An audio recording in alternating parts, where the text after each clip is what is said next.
प्रेम से बोलिए गणेश भगवान की जय। भक्तों, आज आप रसपान करेंगे बैसाख मास की गणेश चौथ व्रत की संपूर्ण कथा। एक सेठ सेठानी थे। उनका एक बेटा और बहू थे। बहू सबको भोजन करा के फिर स्वयं भोजन करती थी। एक पड़ोसन ऐसी भी थी जो रोज पूछती थी कि बहू, तुमने आज क्या बनाया और क्या खाया। पड़ोसन की बातें सुन बहू कहती, ठंडो बासी। एक दिन उसके पति ने ऐसा सुनकर विचार किया कि आज तो पकवान बनाए जाए, फिर देखते हैं कि मेरी पत्नी क्या कहती है।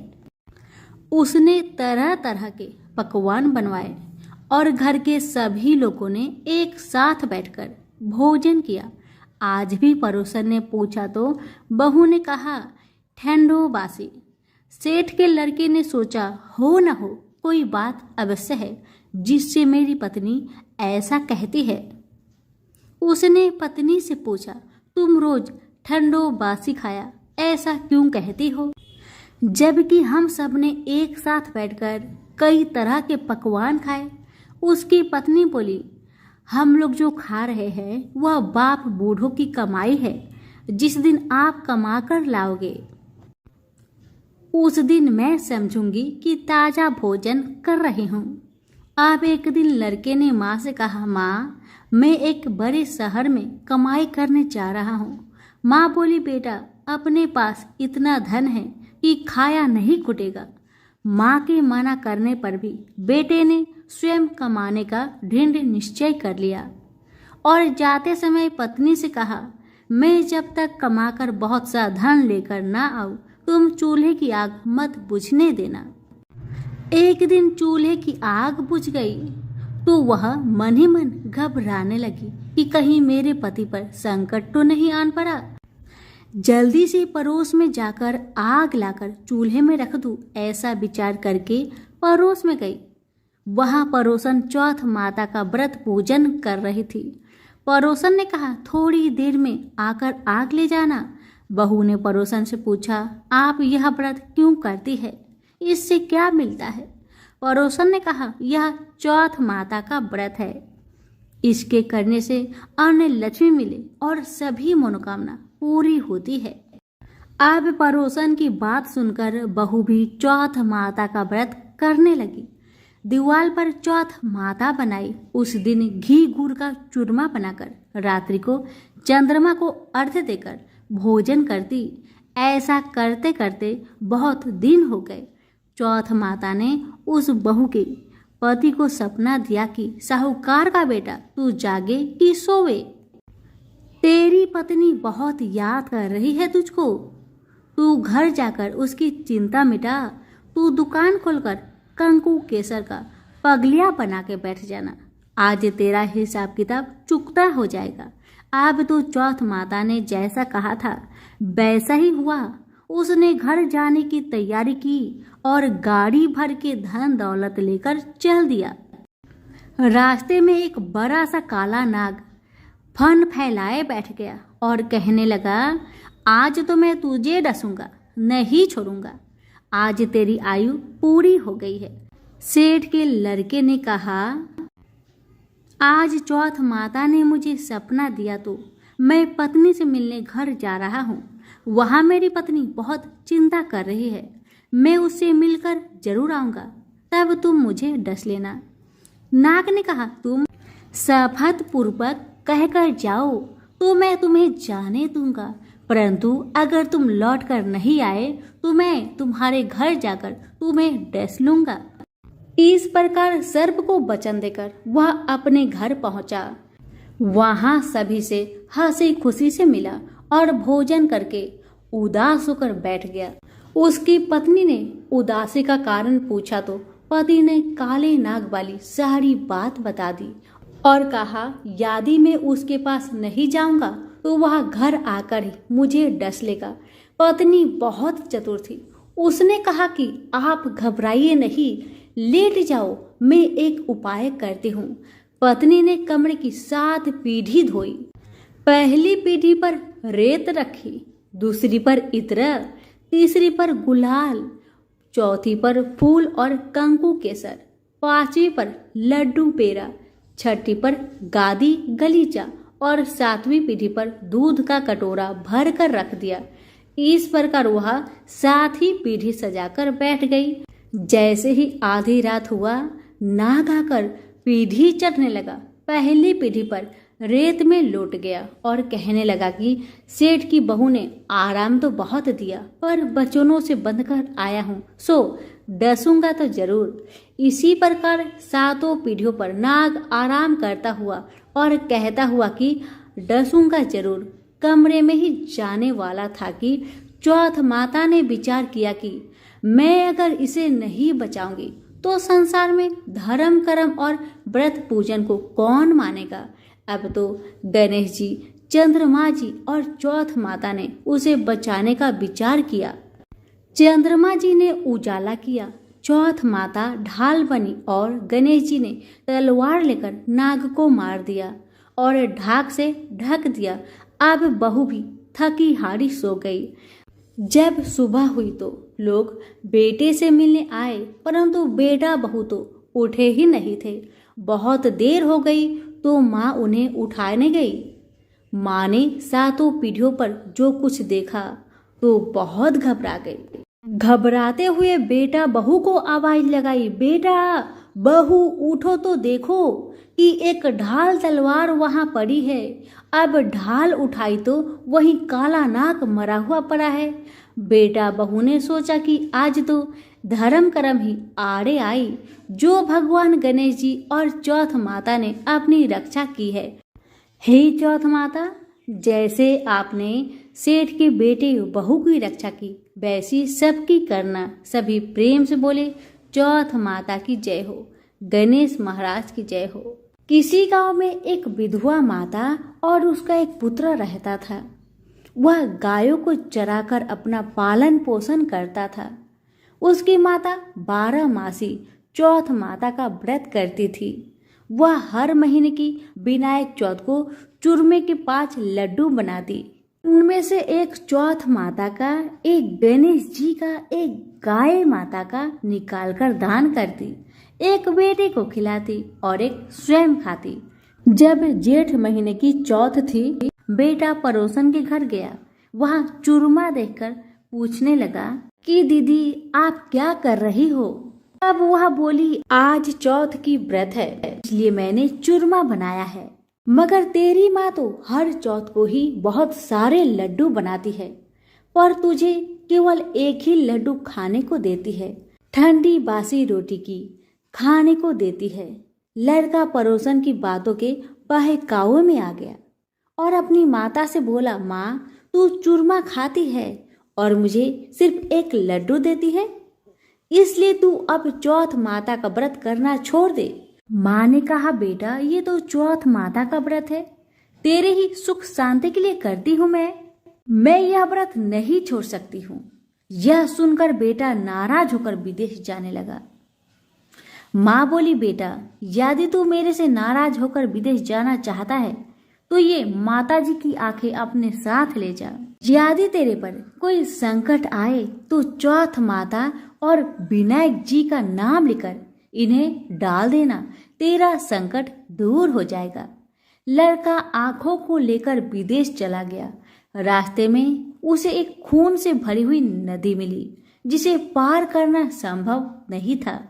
लेकिन उस संकट की घड़ी में उसे अपने माँ की बात याद आई और उसने एक आंख चौथ माता का नाम लेकर उस नदी में डाल दिया और कहा, हे चौथ माता, यदि आप सच्ची है और मेरी माँ मेरे लिए ही आपका व्रत सदा करती है, तो यह नदी दूध और पानी से भर जाए और मुझे रास्ता मिल जाए।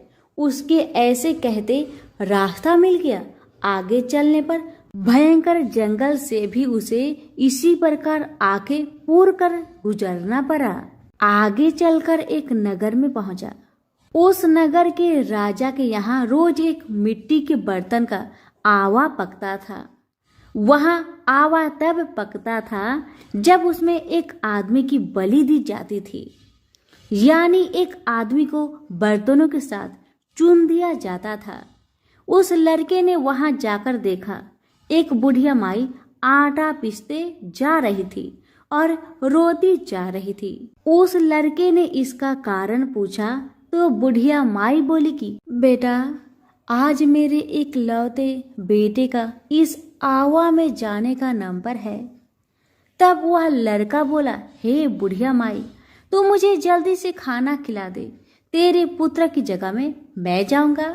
बुढ़िया माई के मना करने पर भी वह नहीं माना और राजा का बुलावा आने पर अपना सामान बुढ़िया माई के घर छोड़कर वह चला गया। रात में चौथ माता के आंखें वह एक लोटा जल उस आवा में अपने साथ रख लिया और चौथ माता का नाम लेकर बैठ गया। दूसरे दिन आवा पककर तैयार हो गया। लोगों को बहुत आश्चर्य हुआ। प्रजा ने जाकर राजा से यह बात कही। तब राजा स्वयं देखने आए। आवा से बर्तन निकाले जाने लगे तो अंदर से आवाज आई, धीरे धीरे बर्तन उतारो, अंदर मैं हूँ। तभी राजा ने आवाज सुनकर कहा कि तू अंदर कौन है? कोई भूत प्रेत या कोई देव हो? तब वह लड़का बोला, कल जिस लड़के को तुमने आवा में चुना था, मैं वही लड़का हूँ। लड़का बाहर आया। बाहर आने पर बुढ़िया माई वह राजा के पूछने पर उसने कहा कि यह सब चमत्कार तो मेरी चौथ माता वह विनायक जी के व्रत का है। मेरी माँ मेरी सलामती के लिए व्रत करती है। उन्हीं के प्रताप से आज मेरा यह भयानक संकट दूर हुआ है। राजा को विश्वास नहीं हुआ। तब राजा ने 2 घोड़े मंगवाए। एक पर स्वयं बैठा और दूसरे पर लड़के को बैठाकर उसके हाथ पैरों में जंजीर बांधी और कहा, यदि तेरी चौथ माता सच्ची है तो यह जंजीर मेरे हाथ पैरों में आ जाए। लड़के ने चौथ माता का आंख पुकार कर कहा, गणेश जी महाराज, आप ही मेरी रक्षा करना। इतना कहते ही भगवान की कृपा से वह जंजीर खुलकर राजा के हाथ में जा गिरी। राजा, रानी व प्रजा ने चौथ माता का चमत्कार अपनी आंखों से देखा। उसी दिन से वे सभी चौथ माता व विनायक जी के परम भक्त हो गए। राजा ने अपनी राजकुमारी का विवाह उस लड़के के साथ कर दिया और बहुत सारा धन वैभव देकर उसको विदा किया। अब वह दोनों वर वधू अपने गांव पहुंचे तो लोगों ने जाकर बूढ़ी माई को बताया कि तेरा बेटा बहू को साथ लेकर आ रहा है। वह बोली, अरे नहीं, मेरे भाग्य में बहू बेटे का सुख कहाँ है? वह ऐसा कह ही रही थी कि दोनों जने उसके पैरों में गिर गए और बेटा अपने माँ से माफी मांगने लगा और कहने लगा कि यह सब चौथ माता का ही कृपा है कि आज मैं तेरे सामने खड़ा हूँ। उसके बाद उसने सारी नगर में ढिंढोरा पिटवा दिया कि सारी सुहागी ने बेटे की माँ हो सके तो लड़कियां भी चौथ माता का व्रत करे और हो सके तो पूरी 12 महीने की चौथ करे, नहीं तो 4 बड़ी चौथ करे, नहीं तो 2 अवश्य करे। हे चौथ माता, जैसे आपने बूढ़ी माई और उसके बेटे को दिया, वैसे सभी कहानी कहने और सुनने वाले को देना। प्रेम से बोलिए विनायक जी की जय हो, चौथ माता की जय हो। एक नगर में एक बूढ़ी माई रहती थी। वह अपने बेटे की सलामती के लिए 12 महीनों की चौथ का व्रत करती थी। हर चौथ को पंसारी से थोड़ा सा गुड़ और घी लाकर 4 लड्डू बनाती, एक बेटे को देती, एक से पूजा करती, एक हाथ कार के लिए निकालती और एक चांद उगने पर खुद खा लेती। एक बार उसका बेटा ताई से मिलने गया। ताई ने आश्विन मास की चौथ का व्रत रखी थी। लड़का कहने लगा, ताई, मेरी माँ तो 12 महीने की चौथ करती है। लड़के की बात सुन ताई बोली, तेरी माँ तेरी कमाई से तर माल खाने के लिए 12 चौथ करती है। तू परदेश चला जा, वह एक भी चौथ नहीं करेगी। लड़के को लगा ताई सच कह रही है। लड़के ने जैसे ताई ने बताया ठीक वैसा ही किया। लड़का जैसे ही घर आता है अपनी माँ से कहता है, माँ मैं परदेश जा रहा हूँ, यहाँ तू मेरी कमाई खाने पीने में ही उड़ा देगी। माँ ने बहुत समझाया, माँ ने बहुत रोका, लेकिन बेटा नहीं माना। माँ ने उसे साथ ले जाने के लिए चौथ माता की आंखें दिए और कहा, बेटा कोई भी मुसीबत तुम पे आन पड़े तो ये आंखें तुम्हारी मदद करेगी, इस आंखें को तुम संभाल कर रखना। लड़का घूमते हुए एक नगर में पहुंचा। उसने देखा कि एक बूढ़ी माँ रोती जा रही थी और पुआ बनाते जा रही थी।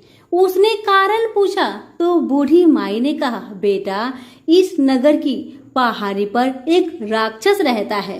पहले वह हर नगर में आकर कई लोगों को खाने के लिए मार देता था। अब यहाँ का राजा हर घर से एक आदमी दैत्य के पास भेजता है उसके भोजन के लिए, और आज मेरे बेटे की बारी है, इसलिए मैं रोई जा रही हूँ और अपने बेटे के लिए ही पुए बना रही हूँ, क्योंकि मेरा बेटा को पुआ बहुत पसंद है। बस इसीलिए आज आखिरी बार मैं अपने बेटे को पुए बनाकर खिलाऊंगी। उसके बाद मेरा बेटा पुआ कभी नहीं खा पाएगा, क्योंकि मेरे बेटे को तो राक्षस अपना भोजन बना लेगा। बूढ़ी माई की बातें सुन वह लड़का बोला, माई तू पुआ को मुझे खिला दे, आज तेरे बेटे की जगह मैं चला जाता हूँ। बूढ़ी माँ ने खीर पुए उस लड़के को प्यार से खिलाए। लड़का खा पीकर वह सो गया। रात को राजा के सैनिक आए तो बूढ़ी माँ ने उस लड़के को भेज दिया। राक्षस के सामने पहुंचने पर उसने चौथ माता के आंखें दैत्य की तरफ फेंककर कहा, हे चौथ माता, यदि मेरी माँ मेरी सलामती के लिए व्रत करती है तो दैत्य का सिर कटकर गिर जाए। और वैसा ही हुआ। दैत्य का सिर तुरंत कटकर गिर गया। लड़का वापस आ गया। राजा ने उसे उपहार देकर विदा किया। चलते हुए एक दूसरे राजा के नगर में पहुंचा। इस राज्य में आवा तभी पकता है जब एक इंसान की बलि दी जाती थी। सिपाहियों ने उसे पकड़कर आवे में चुन दिया। लड़के ने आंखें आवे में डालकर कहा, हे चौथ माता, यदि मेरी माँ मेरे लिए व्रत करती है तो आवा मेरी बलि लिए बिना ही झट से पक जाए। और वैसा ही हुआ। आवा तुरंत पक गया। आवे में से मिट्टी की जगह सोने की बर्तन निकलने लगे। अंदर से लड़का बोला, बर्तन धीरे धीरे निकालना, मुझे चोट लग जाएगी। राजा ने उसे निकलवाया और पूछा, इस आवे से तुम कैसे बच गए? लड़के ने बताया कि उसकी माँ चौथ माता की व्रत करती है, व्रत के कारण ही वह बच पाया है।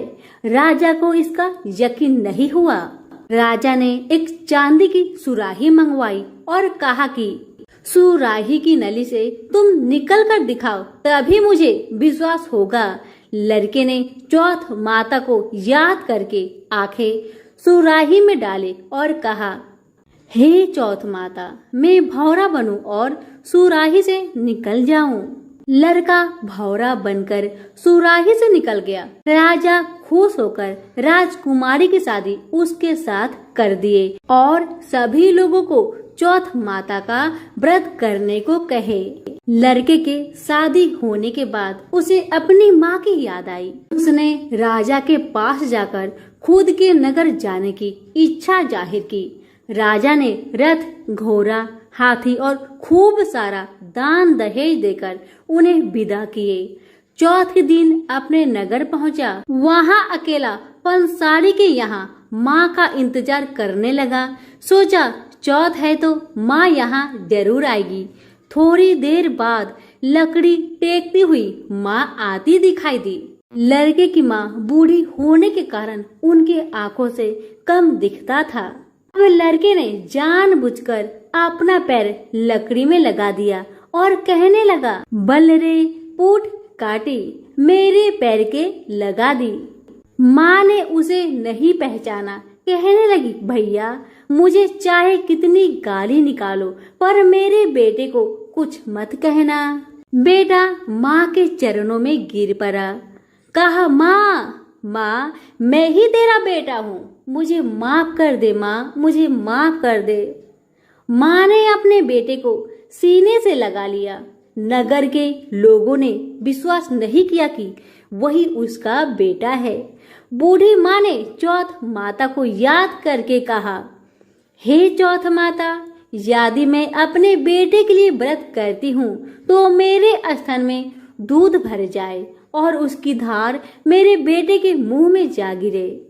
माँ के स्तन से दूध की धार निकलकर बेटे के मुंह में गिरने लगी। लोग चौथ माता की जय जयकार करने लगे। उस नगर के सभी लोग चौथ माता का व्रत करने लगे। हे चौथ माता, जैसे आपने बूढ़ी माँ और उसकी बेटे की सहायता की वैसे हमारे भी करना।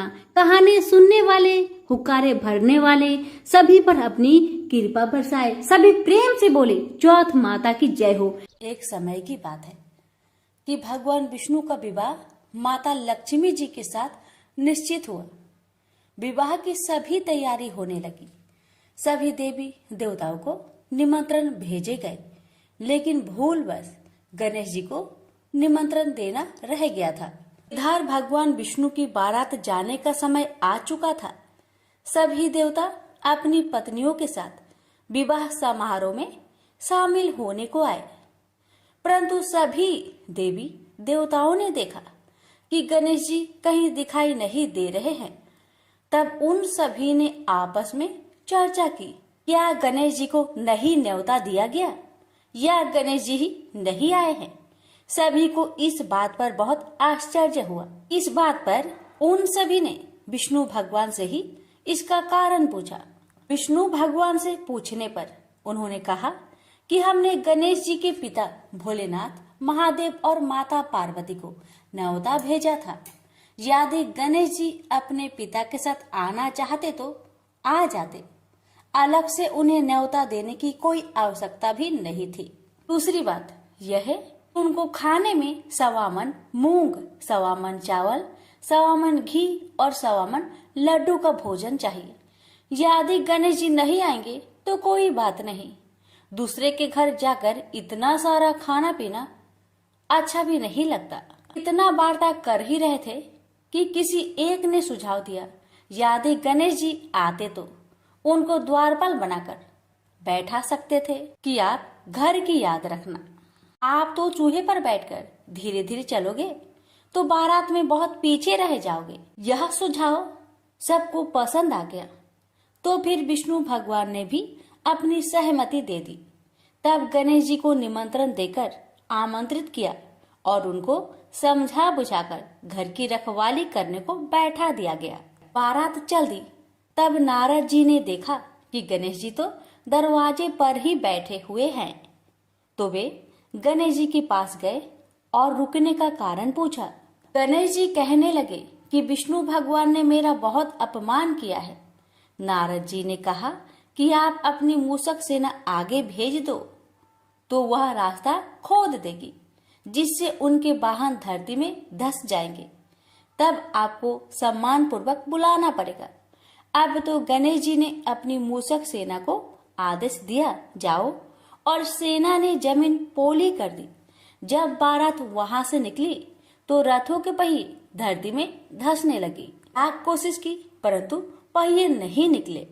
सभी ने अपने अपने उपाय किए परंतु पहिए तो नहीं निकले, बल्कि जगह जगह से टूटने लगे।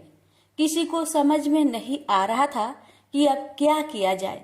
तब तो नारद जी ने आकर कहा, आप लोगों ने गणेश जी का अपमान किया, जिस कारण यह विघ्न आ रहे हैं। यदि उन्हें मनाकर लाया जाए तो आपका कार्य सिद्ध हो सकता है और यह संकट टल सकता है।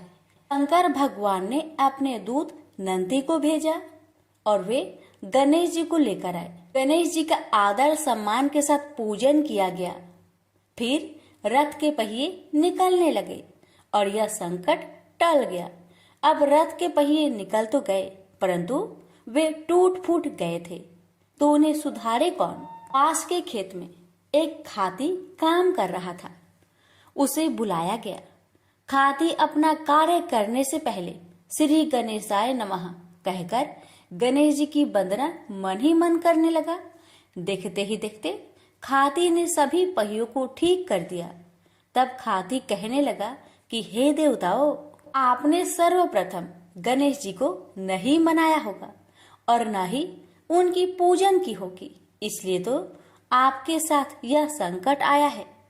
मैं तो मूर्ख अज्ञानी हूँ, फिर भी पहले गणेश जी को पूजते हैं, उनका ध्यान करते हैं। आप लोग तो देवगण हैं, फिर भी आप गणेश जी को कैसे भूल गए? अब आप लोग भगवान श्री गणेश जी की जय बोलकर जाए तो आपके सब काम बन जाएंगे और कोई संकट भी नहीं आएगा।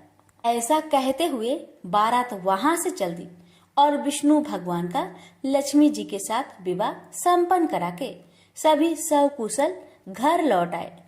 हे गणेश जी महाराज, आपने विष्णु को जैसा कार्य सरियो ऐसा कार्य सबको सिद्ध करिजो। बोलिए गजानन भगवान की जय। अब सुनिए चौथ माता जी की आरती। ओम जय श्री चौथ मैया, बोलो जय श्री चौथ मैया। सच्चे मन से सुमिरे सब दुख दूर भैया। ओम जय श्री चौथ मैया। ऊंचे पर्वत मंदिर शोभाती भारी, देखत रूप मनोहर असुरन भयकारी। ओम जय श्री चौथ मैया। महासिंगार सुहावन ऊपर छत्र फिरे, सिंह की सवारी सोहे कर में खड़क धरे। ओम जय श्री चौथ मैया। बाजत नौबत द्वारे अरु मृदंग डेरू, 64 जोगन नाचत नित्य करे भैरू। ओम जय श्री चौथ मैया। बरे बरे बलशाली तेरा ध्यान धरे, ऋषि मुनि नर देवा चरणों आन परे। ओम जय श्री चौथ मैया। चौथे माता की आरती जो कोई सुहागन गावे, बढ़ते सुहाग की लाली सुख संपत्ति पावे। ओम जय श्री चौथ मैया। अब सुनिए गणेश जी की आरती। जय गणेश जय गणेश जय गणेश देवा, माता जाकी पार्वती पिता महादेवा। एक दंत दयावंत चार भुजाधारी, माथे सिंदूर सोहे मूस की सवारी। जय गणेश जय गणेश जय गणेश देवा, माता जाकी पार्वती पिता महादेवा। पान चढ़े फल चढ़े और चढ़े मेवा, लड्डुअन का भोग लगे संत करे सेवा। जय गणेश जय गणेश जय गणेश देवा, माता जाकी पार्वती पिता महादेवा। अंधन को आँख देत कोढ़िन को काया, बाझन को पुत्र देते निर्धन को माया। जय गणेश जय गणेश जय गणेश देवा, माता जाकी पार्वती पिता महादेवा। सूर्य श्याम शरण आए सफल कीजे सेवा, माता जाकी पार्वती पिता महादेवा। जय गणेश जय गणेश जय गणेश देवा, माता जाकी पार्वती पिता महादेवा। दीनन की लाज रखो शंभु सुतेकारी, कामना को पूर्ण करो जाओ भलिहारी। जय गणेश जय गणेश जय गणेश देवा, माता जाकी पार्वती पिता महादेवा। प्रेम से बोलिए गणेश भगवान की जय। हे भगवान, हे चौथ माता, अपने सभी भक्तों की सभी मनोकामना को पूर्ण करना, सभी कष्टों को दूर करना, और हम जो आपकी कथा सुना रहे हैं हम पर भी अपनी कृपा सदा बनाए रखना। प्रेम से बोलिए चौथ मैया की जय, गणेश भगवान की जय।